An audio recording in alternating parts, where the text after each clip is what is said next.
Hey guys, what's up? Jake here coming at you with another video. This is a reamped version of my old Resto Druid how-to video. The old one was kinda iffy and it kinda sucked, I'll admit. I didn't exactly know how to use my XSplit then or edit or anything like that, so I am redoing that and I will be doing it better. I'll also have macros in the description below for you as far as set focus macros and just different things like that that I use with my Resto Druid. Now, please note, this is my personal playstyle. This is what I like to do, and this is what I have found that works in BGs and arenas and different things like that. You can see me play it, and you can see me play it in a BG in one of my previous videos. But this is what I like to play. This is just me showing you how I like it and how it works for me. It is a good playstyle. It does work, I promise. So watch it, hope you enjoy, but let's go ahead and jump right into it. I will be going over talents, glyphs, stat priority, and rotation in that order. So first of all, talents. First talent I like to use is Displacer Beast. It helps kite around, get away from people, melee especially. It's really good against melee, so I like Displacer Beast. I never really see druids use the other ones. So yeah, the next one is Cenarian Ward. This is kind of a battle between Ursa's Gift and Cenarian Ward. I don't like Ysera's Gift. It's iffy. I just don't personally like it. I like Cenarian Ward in my RBGs and arenas. You've seen me use it before in my older videos, and it's still the same. I will always use Cenarian Ward, unless if they do something godly to Ysera's Gift, which I doubt it. Next one is Fairy Swarm. The level 45 talent really depends on what you're doing. If you're in, say, Arathi Basin in an RBG or just a random BG, I like to use Typhoon for that to be able to knock people off the edge. Same thing in Eye of the Storm, Typhoon is good. If you're in something like, say, Silver Shard Mines, and you need to CC a bunch of people at once just to kind of get them away from the cart, Mass Entanglement's another good thing. I like Mass Entanglement in there, especially if you run two Druids. One can run Fairy Swarm or Typhoon, and then you can run Mass Entanglement. That's a good thing to do. And I like Fairy Swarm and Arenas. Fairy Swarm is nice in Arenas because it helps you against melee and things like that. And you can Fairy Swarm someone and Displacer Beast away or dash away, and it helps them quite a bit. Next one. This is a big talent for me. The level 60 talent in my playstyle is everything that has to do with me and my playstyle as a Resto Druid. Uh, I like using it because I can heal mass people at once and I won't get CC'd like you would with Tree of Life. Tree of Life has good healing, I will admit it really does have good healing, but you will get CC'd in higher rated BGs or arenas. It does have good healing, but you won't be able to actually use that healing whenever you're CC'd. The only time you get CC'd whenever you Soul the Forest is if you use your Wild Growth or your Regrowth. But most of the time with my playstyle, I don't actually cast Regrowth because I have it macroed in with my Nature Swiftness, and it's instant and free. So I like Soul the Forest a little bit better. It might be a little bit more spendy on mana, but it's completely worth it. As long as you keep drinks in your bag, you should be completely fine. Just tell your healers, say, hey, I'm gonna go drink. Watch my back for a second, and go drink. The next one is Incapitating Roar. This is really a matter of playstyle, to be honest. Um, I like Incap just because it's a stun. Some people use Vortex. I have used Vortex in the past. I don't like Mighty Bash because you have to target someone, and I don't like that. I like being able to stun everyone at once, and that's why I use Roar. It's really nice, especially if you need to spin a flag. If you're the only one that just so happened to make it to mid first and like an EOT or something, Incap is good. Um, but the level 75 is really just a matter of playstyle. And the next one, the level 90, I really only use Dream of Scenarios. Now, whenever I was first Druid, first starting out, I did use Heart of the Wild, but I did learn to use Dream of Scenarios. I like it because if I run out of mana and say a BG or a raid or something, and I can't exactly peel out to drink right then, it gives me that little cushion area because it is quite a big heal and it's completely free. See, as here, your Wrath, costs no mana, and depending on how hard you hit the target, it is a very nice heal, and I will show you here. 43k heal instantly. You can heal 40ks. I've healed for anywhere from 15 to 40k heals. It's quite nice, and it's completely free. So that's what I use Stream of Cenarius. I've seen some druids use Nature's Vigil. I personally, I have never used it. I wouldn't know how to use it unless if I played with it a little bit more. But if you have a playstyle you like with Nature's Vigil, then it's very nice. Heart of the Wild is nice. The concept of it is very nice. You would think, hey, I'll do more damage and a little bit more healing, you know, but the cooldown is very harsh. I don't like the cooldown of it. That's why I use Stream of Cenarius. The next one, the level 100 talent, is Germination. This again ties into my playstyle. I need my Germination. I need my double rejuve in order to heal people up really fast, especially with Genesis. And I'll show you actually how to play with that and how to mix it into your playstyle after I do glyphs and stat priority. Speaking of glyphs, let's go ahead and do them real quick. Glyphs is I use wild growth for the extra additional target. If you're one of the druids that likes to pad the meters a little bit just to show you know what you're doing, then wild growth is for you. I like it because it heals one more extra target for the same amount instantly. But the cooldown is increased by 2 seconds, but it doesn't really bother you all that much with my playstyle because I don't use my wild growth unless my Swiftness is up, and my Swiftness has a 15-second cooldown, and wild growth still has a 10-second cooldown. So it really works together. The extra 2 seconds doesn't bother me all that much. The next one is regrowth. I like regrowth because it ties in not only to the nature Swiftness, but also your set bonus.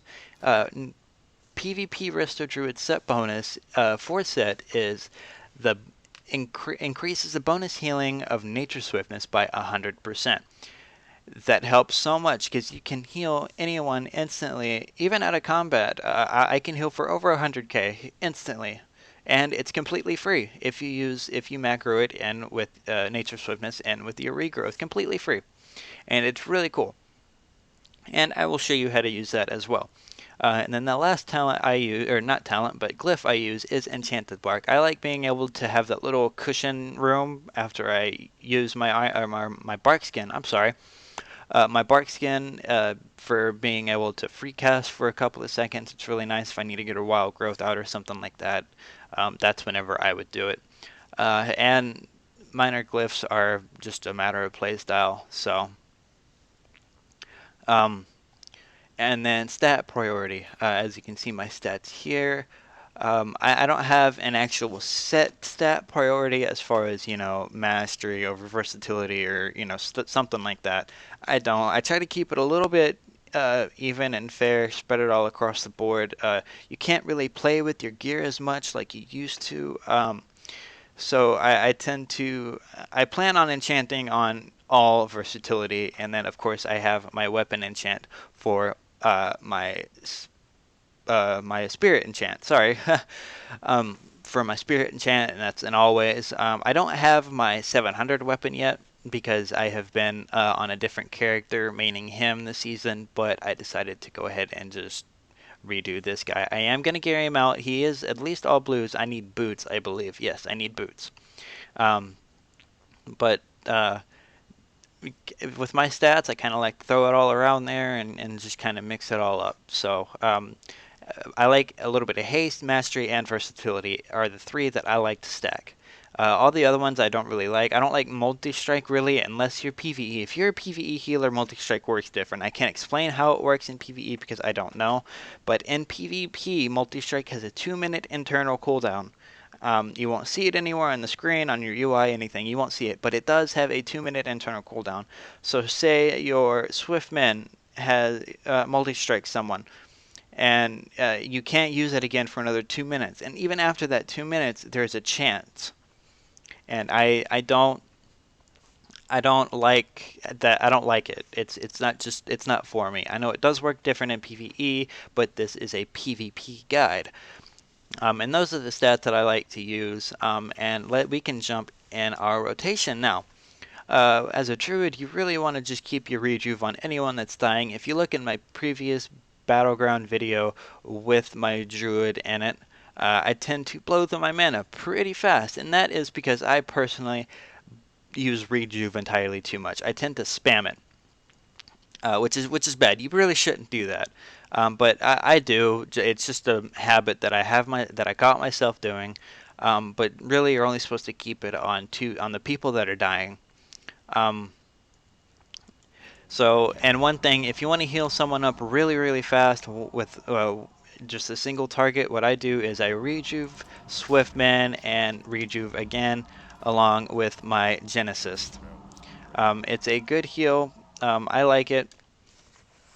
Sorry if you see me clicking my screen. I'm sorry. I somehow messed up my key bindings, so I do have to go back and fix that. But I promise I don't click. I use all key binds. But that is what I like to do. Rejuve, Swiftman, Rejuve again, and then Genesis, and that will heal someone for quite a bit. And then Rejuve again, and Genesis. And remember, all these numbers will increase in PvP because your gear scales up. They seem kind of low right now, I know, but they will. They will scale up, I promise. Next one is always, this is a given. Pretty much any Resto Druid can tell you keep Life Bloom on a target that's dying.